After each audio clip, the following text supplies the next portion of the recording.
Hello दोस्तों, शक्ति pharma YouTube channel पर आपका स्वागत है। दोस्तों ये सभी प्रश्न फार्मासिस्ट एग्जाम की दृष्टि से आपके लिए बहुत महत्वपूर्ण हैं।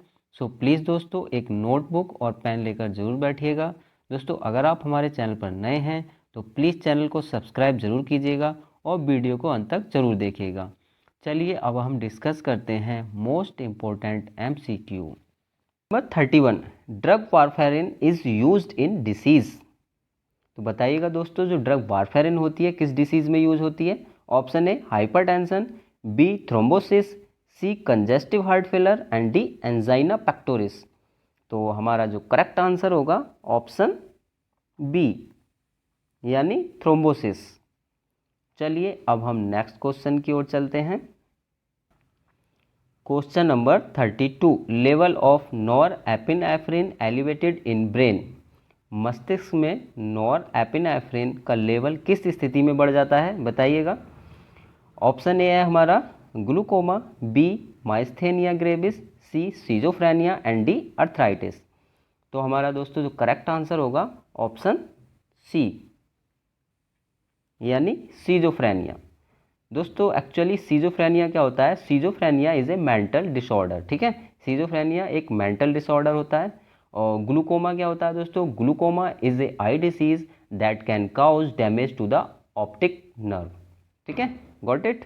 और दोस्तों माइस्थेनिया ग्रेविस क्या होता है? Myasthenia gravis is a type of auto immune disorder. Okay दोस्तों, चलिए अब हम नेक्स्ट क्वेश्चन की ओर चलते हैं। और दोस्तों अर्थराइटिस क्या होता है ये आप जानते ही हैं, फिर भी आप कमेंट करके बताइएगा। अर्थराइटिस के बारे में आप जितना भी जानते हैं कमेंट करिएगा।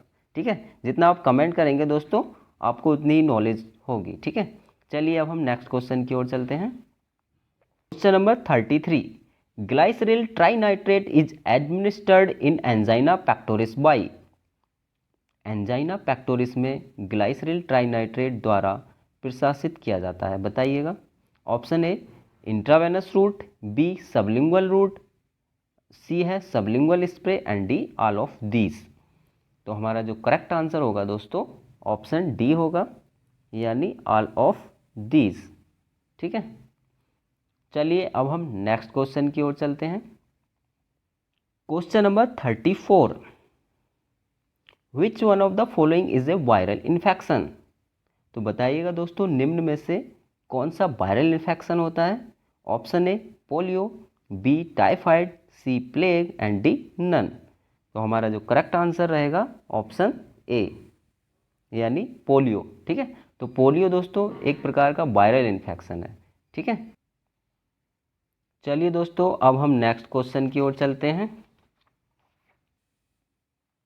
Question number 35, naphazoline is used in. बताइएगा दोस्तों नेफाजोलिन किस में प्रयोग किया जाता है?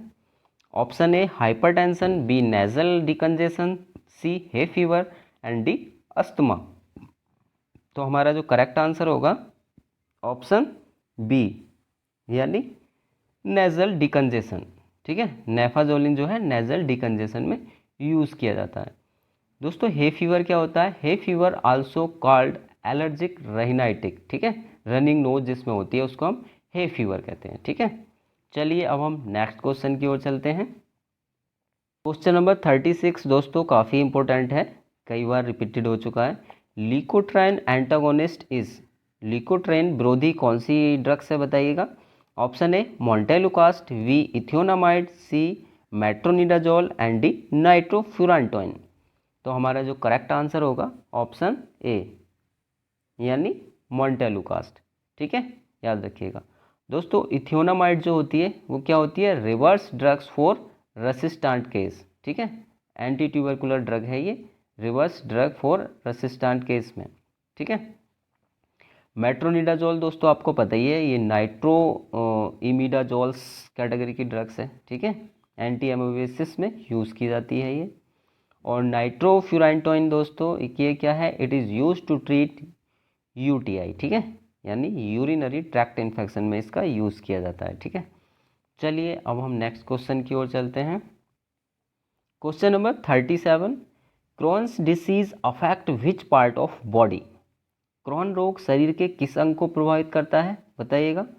ऑप्शन ए है हमारा kidney, B liver, C pancreas and D gastrointestinal tract, जिसको हम जीआईटी भी कहते हैं। ठीक है, तो हमारा जो करेक्ट आंसर हो जाएगा ऑप्शन डी यानी जीआईटी। ठीक है दोस्तों। अच्छा दोस्तों, किडनी के बारे में आपको पता ही है, किडनी क्या करती है, removes waste and toxins and extra water from the blood. ठीक है, ये आपको पता ही है। लीवर दोस्तों कई बार बता चुके हैं आपको, largest gland of the body. ठीक, पैनक्रियास का काम क्या होता है दोस्तों, सीक्रेटेड इंसुलिन एंड ग्लूकागॉन। ठीक है, गॉट इट। चलिए अब हम नेक्स्ट क्वेश्चन की ओर चलते हैं। Question number 38, ursodeoxycholic acid is used in the treatment of. तो बताइएगा दोस्तों, उर्सोडिऑक्सीकोलिक एसिड का प्रयोग किसके उपचार में किया जाता है। Option A jaundice, B arthritis, C colitis and D irritable bowel syndrome, जिसको हम आईबीएस भी कहते हैं। ठीक है, तो दोस्तों हमारा जो करेक्ट आंसर हो जाएगा ऑप्शन ए यानी जॉइंडिस। तो दोस्तों याद रखिएगा, जो उर्सोडिऑक्सीकोलिक एसिड होता है, ठीक है, ये हमारा जॉइंडिस में यूज़ किया जाता है। ठीक है दोस्तों, आप कमेंट करके ये बताइएगा कि जो उर्सोडिऑक्सीकोलिक है, इसका ब्रांड नेम बताइएगा, इसका ब्रांड नेम बताइएगा कि किस ब्रांड में ये पाया जाता है। ठीक है, ओके। अच्छा दोस्तों, जॉइंडिस एक्चुअल में होता क्या है, तो दोस्तों increased bilirubin level in blood, जब ब्लड में बिलीरुबिन का लेवल बढ़ जाता है तो उसको हम जॉइंडिस कहते हैं। ठीक है, अर्थराइटिस आपको पता ही है दोस्तों, इन्फ्लामेशन ऑफ जॉइंट, जॉइंट में जब स्वेलिंग आ जाती है, इन्फ्लामेशन हो जाता है तो उसको हम अर्थराइटिस कहते हैं। ठीक है, अब कोलाइटिस क्या होता है दोस्तों, कोलाइटिस क्या होता है, इन्फ्लामेशन ऑफ लार्ज इंटेस्टाइन, जिसको हम कोलन कहते हैं। ठीक है, लार्ज इंटेस्टाइन में इन्फ्लामेशन हो जाती है तो उसको कोलाइटिस कहते हैं। ठीक है, अब एक्चुअल में दोस्तों इरिटेबल बाउल सिंड्रोम यानी आईबीएस क्या होता है, तो IBS is a common disorder that affects the stomach and intestine. ठीक है, ये एक डिसऑर्डर होता है जो कि आपके स्टोमक और इंटेस्टाइन को अफेक्ट करता है। ठीक है, got it.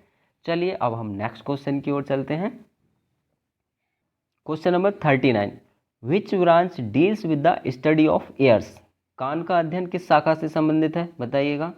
Option A ophthalmology, B osteology, C otology and D none of these. तो हमारा जो करेक्ट आंसर होगा ऑप्शन सी यानी ओटोलॉजी। ठीक है, तो कान के अध्ययन को हम ओटोलॉजी कहते हैं। ठीक है, अच्छा ऑप्थोलॉजी, ऑप्थेल्मोलॉजी किससे संबंधित है, ठीक है, तो ये दोस्तों स्टडी ऑफ आइज। ठीक है, याद रखिएगा, स्टडी ऑफ आइज ऑप्थेल्मोलॉजी। ठीक है, ऑस्टियोलॉजी दोस्तों स्टडी ऑफ बोन्स। ठीक है, आपको पता ही होगा, स्टडी ऑफ बोन्स। ठीक है, गॉट इट। चलिए अब हम नेक्स्ट क्वेश्चन की ओर चलते हैं। Question number 40, standard for disinfectant fluids comes under. तो बताइएगा दोस्तों, जो डिसइंफेक्टेंट फ्लूइड्स होते हैं वो किस शेड्यूल्स के अंतर्गत आते हैं। ऑप्शन ए हमारा शेड्यूल पी, ऑप्शन बी है schedule M and option C है schedule O and option D है शेड्यूल एक्स। तो हमारा जो करेक्ट आंसर हो जाएगा ऑप्शन सी यानी शेड्यूल ओ। तो याद रखिएगा दोस्तों, शेड्यूल ओ के अंतर्गत डिसइंफेक्टेंट फ्लूइड्स आते हैं, जैसे कि डिटॉल, फिनॉल, ये सब शेड्यूल ओ के अंतर्गत आते हैं। अच्छा दोस्तों, शेड्यूल पी के अंतर्गत, schedule P life period of drugs. ठीक है, ड्रग्स का लाइफ पीरियड आता है। ठीक है, याद रखिएगा, schedule P life period of drugs, life period of drugs. Okay, schedule M दोस्तों क्या है, जीएमपी ऑफ फार्मास्यूटिकल प्रोडक्ट्स, ये हमारा जीएमपी ऑफ फार्मास्यूटिकल प्रोडक्ट्स। ठीक है, याद रखिएगा। शेड्यूल एक्स आपको बताइए, list of narcotic and psychotropic substance, इसके अंदर नार्कोटिक और साइकोट्रोपिक सब्सटेंस की लिस्ट आती है। ठीक है, गॉट इट। चलिए अब हम नेक्स्ट क्वेश्चन की ओर चलते हैं। Question number 41, father of pharmacy in world. दुनिया में फार्मेसी के जनक किसे कहा जाता है। दोस्तों इस तरीका के क्वेश्चन भी कई बार पूछ लिए जाते हैं, तो ये भी आपको याद होने चाहिए।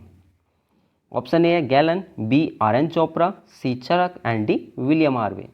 तो हमारा जो करेक्ट आंसर रहेगा ऑप्शन ए यानी गैलन। ठीक है, याद रखिएगा, father of pharmacy in world कौन है? गैलन है, ठीक है। अच्छा दोस्तों, आर एन चोपड़ा ये कौन है? आर एन चोपड़ा दोस्तों फादर ऑफ इंडियन फार्माकोलॉजी है, ये इंडियन फार्माकोलॉजी के फादर है, ठीक है। और चरक फादर ऑफ इंडियन मेडिसिन, ठीक है, इंडियन मेडिसिन के फादर कौन है? चरक। और विलियम हार्वे दोस्तों इन्होंने ब्लड सर्कुलेशन की खोज की थी, ठीक है। चलिए अब हम नेक्स्ट क्वेश्चन की ओर चलते हैं। Question number 42, eugenol is present in, eugenol किस में मौजूद होता है बताइएगा? Option A senna, B tulsi, C cardamom and D vasaka. तो हमारा जो करेक्ट आंसर होगा ऑप्शन बी यानी तुलसी। ओके, चलिए अब हम नेक्स्ट क्वेश्चन की ओर चलते हैं।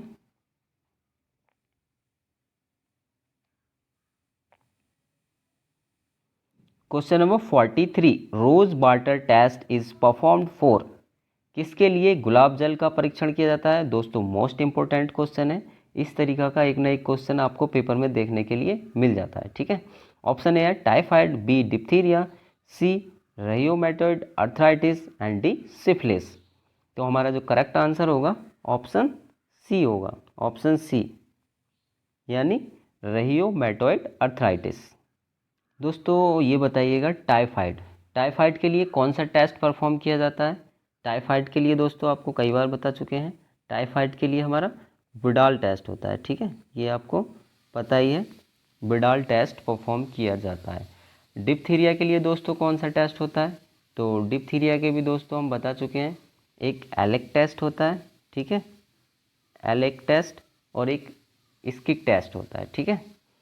और सिफिलिस के लिए दोस्तों कौन सा टेस्ट होता है, ये आपको कमेंट करना है, ठीक है, जल्दी से आप कमेंट करिए कि सिफिलिस के लिए कौन सा टेस्ट किया जाता है। चलिए अब हम नेक्स्ट क्वेश्चन की ओर चलते हैं। Question number 44, sumatriptan is use to treat, sumatriptan का उपयोग किसके उपचार के लिए किया जाता है? Option A hypertension, B diarrhoea, C glaucoma and D migraine. तो हमारा जो करेक्ट आंसर हो जाएगा ऑप्शन डी यानी माइग्रेन। चलिए अब हम नेक्स्ट क्वेश्चन की ओर चलते हैं। Question number 45, antidote for warfarin overdose is, warfarin किसकी ओवरडोज के लिए एंटीडोट का कार्य करता है बताइएगा? ऑप्शन ए है विटामिन के, बी विटामिन ए, और C vitamin C and D vitamin D.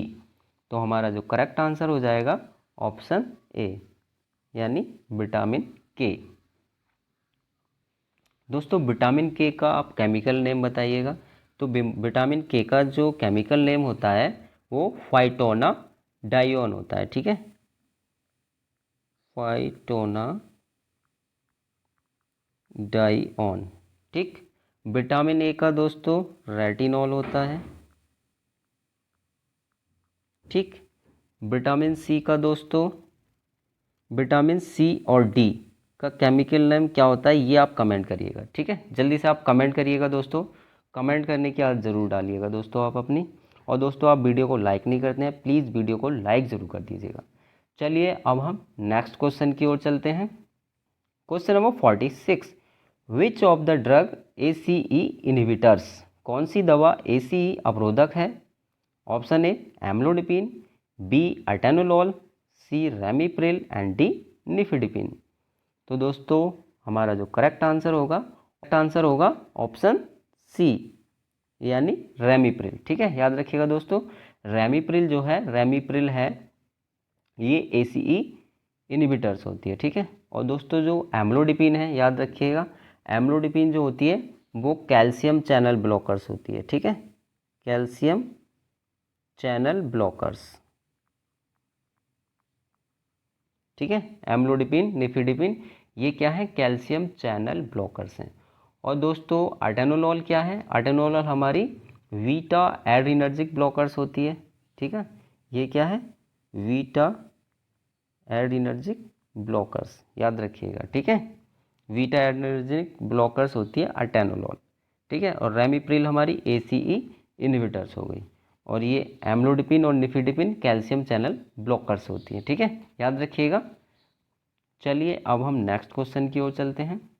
Question number 47, father of Indian pharmacology, भारतीय औषधि विज्ञान के जनक किसे कहा जाता है? Option A William Harvey, B Ramnath Chopra, C Robert Hooke and D Galen. तो हमारा जो करेक्ट आंसर होगा दोस्तों ऑप्शन बी, यानी रामनाथ चोपड़ा। ठीक है, याद रखिएगा। RN चोपड़ा जो है फादर ऑफ इंडियन फार्माकोलॉजी है। ठीक है, विलियम हार्वे दोस्तों आपको बता ही चुके हैं, ब्लड सर्कुलेशन की खोज की थी इन्होंने। और रॉबर्ट हुक ने डिस्कवरी ऑफ सेल यानी सेल की खोज की थी। और गैलन दोस्तों अभी आपको बताया था father of pharmacy in world. Okay, चलिए अब हम नेक्स्ट क्वेश्चन की ओर चलते हैं।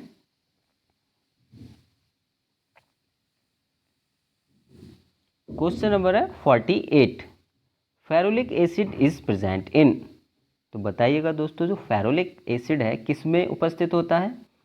Option A ginger, B rauwolfia, C cinnamon and D asafoetida. तो हमारा करेक्ट आंसर हो जाएगा ऑप्शन डी, यानी एसाफोइटिडा। ओके दोस्तों, अच्छा ये बताइएगा एसाफोइटिडा की फैमिली क्या होती है? तो दोस्तों एसाफोइटिडा की जो फैमिली है वो होती है दोस्तों अम्बेलिफेरी। ठीक है, अम्बेलिफेरी, एसाफोइटिडा की फैमिली क्या है? अम्बेलिफेरी। सिन्नामन की लॉरेसी होती है और रोवोल्फिया की एपोसाइनेसी होती है। लेकिन दोस्तों आपको कमेंट करना है कि जिंजर की फैमिली क्या होती है, जल्दी से आप कमेंट करिएगा।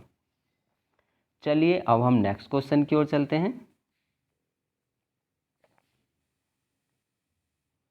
Question number 49, which of the drug are mucolytic. कौन सी दवा म्यूकोलाइटिक है बताइएगा? Option A bromhexine, option B acetylcysteine, option C ambroxol and option D all of these. तो हमारा जो करेक्ट आंसर होगा ऑप्शन डी, यानी ऑल ऑफ दीज। तो दोस्तों ये सभी की सभी जो तीनों ड्रग्स हैं ये क्या है? म्यूकोलाइटिक ड्रग्स हैं। ठीक है, अच्छा दोस्तों ये बताइएगा कि म्यूकोलाइटिक ड्रग्स होती क्या है? तो दोस्तों A mucolytic is any agent which dissolve thick mucus used to help relieve breathing difficulties।